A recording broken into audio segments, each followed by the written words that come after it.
This is a value judgment debate about preferential treatment for donors themselves or their family and next of kin like their children, and whether or not it's fair to lower the barrier or bar for entry for them on the sole basis of their donation. This debate isn't about donations in and of themselves, but about this perverse incentive structure which we believe harms the following stakeholders. Firstly, we tell you it cripples and undermines the legacy of the institution. Number two, it undermines the quality education that you're supposed to get.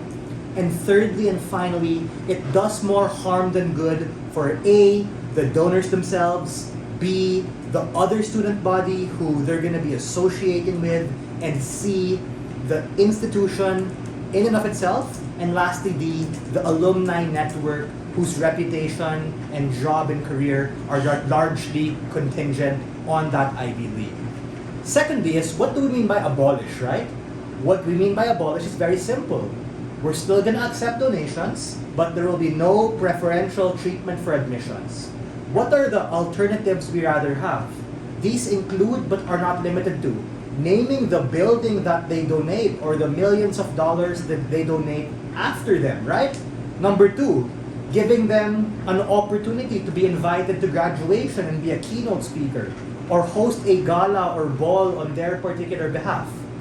We think that this is not the only way to compensate them, and we think it does more harm than good. Moving on to my argumentation, right? Why donor admissions are in principle unfair, and why do they cripple the legacy of the institution and undermine the capacity for people to get quality education. Firstly, let's take a look at the nature of a donation, because I believe that's possibly where the line of attack from opposition will come. They're going to say it's going to turn off your donor base and you cripple the institution from being able to get economically enfranchised.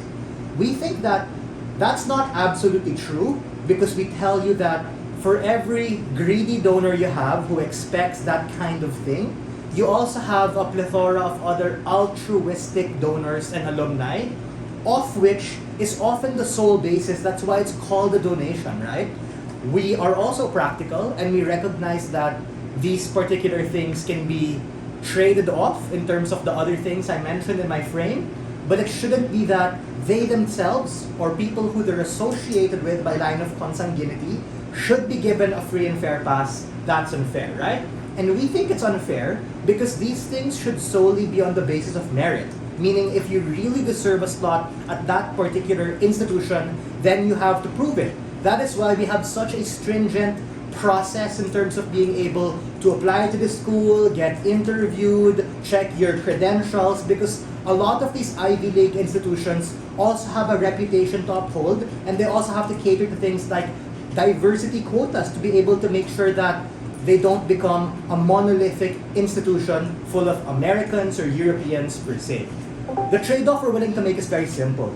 We are willing to lose out on some donors who are greedy and have this false expectation because it damages the credibility of the institution in the long run and ultimately harms the legacy when there's a scandal, ladies and gentlemen. Just like what we saw when Netflix premiered that entire scandal about Ivy League institutions, and when the media can actually see these things highlighted and ultimately talk shit about the particular school. Second level, why do donor admissions in and of themselves undermine quality education? It undermines quality education because you rob someone who may be better than you the chance to be able to get that particular slot. Meaning, just because you are a rich individual or your parents are rich and were alumni and gave a huge donation, someone from a developing nation who grinded out the SATs and GMAT, who deserves to be there just as much as you, or maybe even more than you, is not able to get that slot. Because a lot of these slots are very scarce. There's an opportunity cost to that slot in terms of time, resources, and the capacity to be able to be there.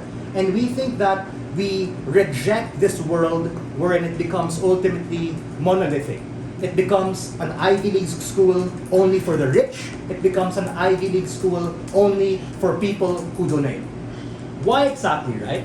Because ultimately, having a more diverse set of students, even if we accept that there may be less money raised on our side, you have a host of other things, right?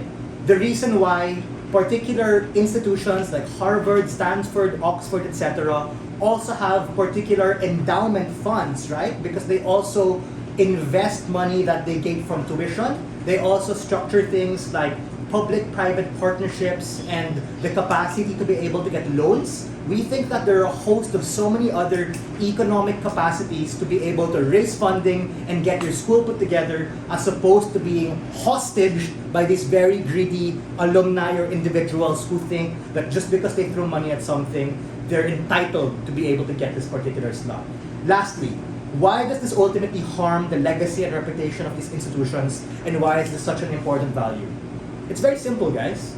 You build your reputation over centuries and many, many decades, and the point in which you have a scandal undermines your credibility.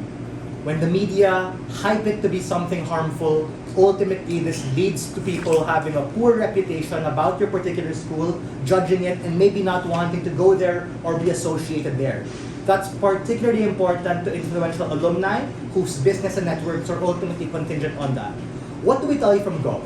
We tell you this undermines quality education, and two, this ultimately harms the credibility and legacy of the institution in the long run when you are greedy and you accept these particular things because you are not open to other capacities to raise money, and you ultimately look at the short term. For all of these reasons, we're very proud to open this debate. Here.